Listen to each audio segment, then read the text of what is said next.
Shalom. Oleh kemurahan Tuhan, saya boleh sehat dan kuat hari ini. Sekarang, sehingga saya dapat berdiri hari ini untuk menyampaikan kesaksian yang terjadi di tengah keluarga kami sebagai pelayan Tuhan. Hari ini saya sangat bersyukur kepada Tuhan karena saya boleh melihat bagaimana dahsyatnya Tuhan besar di dalam kehidupan keluarga kami. Bagaimana Tuhan bekerja dalam setiap kami.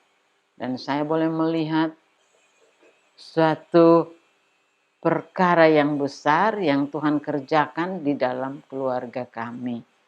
Di mana Tuhan sudah memanggil pulang suami terkasih saya dan orang tua dari anak-anak, serta mantu dan cucu. Bagaimana mereka juga melihat orang tua pergi, saya sendiri melihat, saya tidak melihat sebab saya ada di rumah sakit yang lain. Dan saya pun mendengarnya sesudah seminggu kemudian. Sesudah saya keluar juga dari rumah sakit, saya diberitahukan anak-anak saya. Saya begitu kaget, saya begitu seperti disambar petir pada waktu siang bolong. Sebab saya sudah mau pulang ke rumah dengan hati yang menggebu-gebu, dengan senangnya luar biasa. Karena hampir sebulan lebih saya ada di rumah sakit yang dekat dengan tempat suami saya dipanggil Tuhan. Jadi saya katakan kepada anak-anak saya yang datang jemput, saya bilang, coba tolong singgah di tempatnya Papa. Kita lihat situasinya bagaimana. Tetapi ternyata tidak ada jawaban dari anak-anak. Mereka takut untuk mengungkapkannya bahwa papanya sudah pergi. Kemudian saya tanya lagi, kenapa? Ada di mana?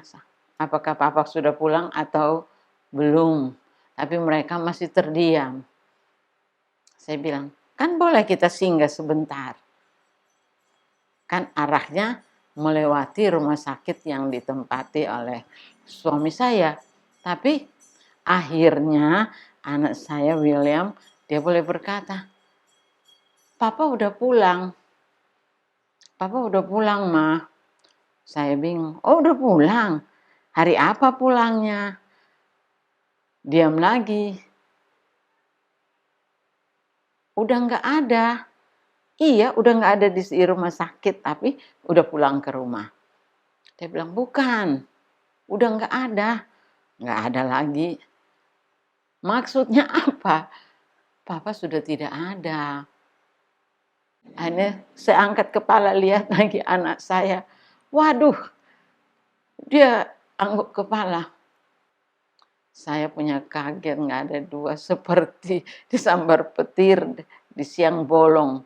Kemudian saya bilang, baru saya sadar dan baru pun saya mulai ada suara. Situ lagi, Tuhan tolong. Bingung, tetapi juga dengan satu ketakutan, berarti sudah sendiri.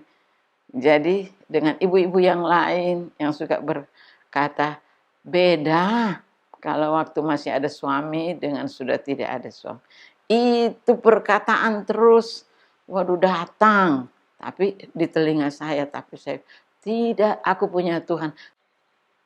Kembali firman Allah itu. Engkau yang selalu mengatakan dan mengajar kepada wanita-wanita. Dengan ayat yang bunyinya, aku memandang Tuhan selalu. Karena dia berdiri di sebelah kanan.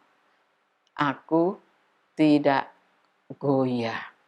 Nah, itu kembali yang datang menguatkan saya. Saya jadi takut kembali kepada Tuhan. Saya minta ampun. Kemudian saya mulai pakai bahasa roh lagi. Karena sudah tidak ada pertolongan maksudnya. Sehingga berbahasa roh tapi dengan hati yang luka. Nah, disitulah saya boleh merasakan Tuhan ada dan Tuhan tidak pernah meninggalkan sampai hari ini. Walaupun seringkali iblis begitu mau mencuri keteguhan saya, menggoyahkan keteguhan saya. Tetapi puji Tuhan, firman Allah. Sebagai hamba Tuhan, sebagai pelayan Tuhan, saya kembali ke firman Allah. Dan saya percaya. Dan tengking iblis itu yang mau mencuri damai sejahtera, keteguhanmu di dalam Tuhan. Jadi pada saat itu mau tidur juga, saya berdoa lalu saya, puji Tuhan sepanjang malam saya tidur dengan tenang, bangun pagi, duduk berdoa bersama dengan isi pastori. Saya menikmati kekuatan Allah. Sebab saya percaya kematian itu bukan urusan Tuhan lagi. Sebab dia sudah sampai di surga. Sisa kita yang hidup ini, mari kita berjuang untuk tetap semangat dan kuat menghadapi apa yang dihadapi di hadapan kita. Saya hanya dapat menangis dan berteriak, lalu saya teringat karena dibilang sudah enggak ada.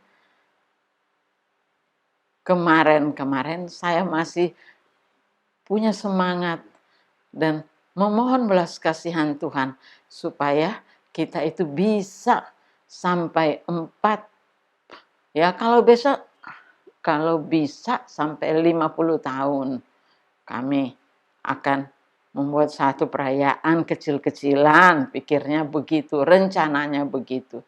Tapi ini belum sampai ke 45 pun belum.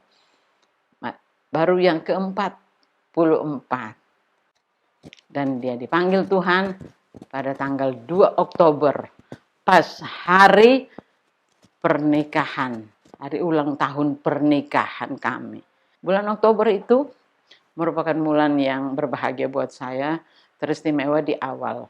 Suami saya itu dia masuk rumah sakit pada tanggal 11 September. Tanggal 14 saya kemudian masuk. Malam tanggal 2 saya berjuang, saya bergumul. Sebab saya hanya bilang, saya mohon belas kasihanmu, saya mohon kemurahanmu, saya mohon anugerahmu, karena kasih setiamu besar, tidak habis-habisnya. Jadi saya bilang, Tuhan kasih setiamu besar, tidak habis-habisnya. Saya mau melihat di mana kami akan kembali berdiri dan menyampaikan kasih kemurahanmu. Dan kita nikmati dahsyatnya Tuhan. Amin. Sampai akhirnya pada tanggal 11 Oktober baru saya boleh pulang. Nah disitulah baru saya bisa dengar berita bahwa suami saya sudah dipanggil Tuhan.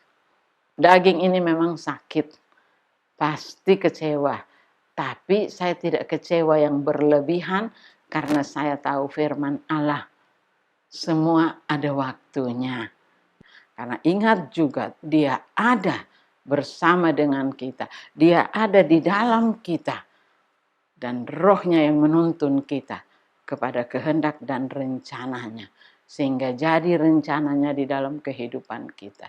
Jadi saya bersyukur walaupun ditinggalkan sama suami terkasih. Tapi ada kekasih yang lebih dahsyat, kekasih jiwa kita, yaitu Tuhan Yesus Kristus yang udah mati, bangkit dan hidup buat saudara dan saya. Jadi saya percaya, ya, suami saya yang biasa dikenal dengan Om Rudi, tapi dia sekarang sudah bersama Bapa di surga. Kita pun nanti menyusul waktunya Tuhan. Jadi saya ini kesaksian, itu sebabnya saya tidak sedih sekarang karena saya percaya firman Allah yang berkata. Jadi kita yang hidup, kita bekerja. Kematian merupakan keuntungan, berarti sudah berhenti. Tapi yang hidup harus bekerja. Nah sekarang kita berjuang untuk bekerja, untuk kemuliaan nama Tuhan. Karena firman Allah mengkuatkan. Dia ada menyertai kita. Itu sebabnya saya tidak takut. Jadi saya anggap suami saya yang terkasih, yang saudara suka panggil Om Rudi, dia itu ada datang mengajar di Batam, ada datang juga mengajar di mana. Ya mungkin dia ke Malino, atau dia mungkin ke Manado, nah, atau mungkin ke Kalimantan. Jadi saya hanya tunggu kita bertemu di sana. Saya mengucapkan banyak terima kasih, mulai dari suami saya masuk ke rumah sakit, selama berada di rumah sakit, bahkan pindah rumah sakit satu lagi, kemudian sampai dipanggil Tuhan. Saya tidak ada, tapi saya melihat campur tangan Tuhan yang dahsyat dan luar biasa, memakai anak-anak saya dan banyak saudara-saudara di dalam Tuhan yang turut ambil bagian menolong. Jadi saya mau bilang apa? Saya tidak ada kata-kata selain terima kasih banyak-banyak. Tuhan memberkati perhatian saudara. Bahkan ada yang datang, ada yang sampai di rumah duka, dan ada yang sampai di pemakaman. Bagaimana semuanya boleh berjalan dengan baik. Bahkan sampai hari ini pun masih memperhatikan kami di pastori. Jadi saya mengucapkan banyak-banyak terima kasih. Karena kalau bukan Tuhan yang melakukan semua itu bagi saudara, kami tidak akan melihat itu semua. Tapi puji Tuhan, sekali lagi, terima kasih banyak-banyak. Tuhan memberkati perhatian saudara, dan apalagi saya sudah tidak bisa berkata-kata, tapi hanya Tuhanlah yang akan membalas jerih lelah saudara dan uluran tangan saudara. Terima kasih, Tuhan memberkati.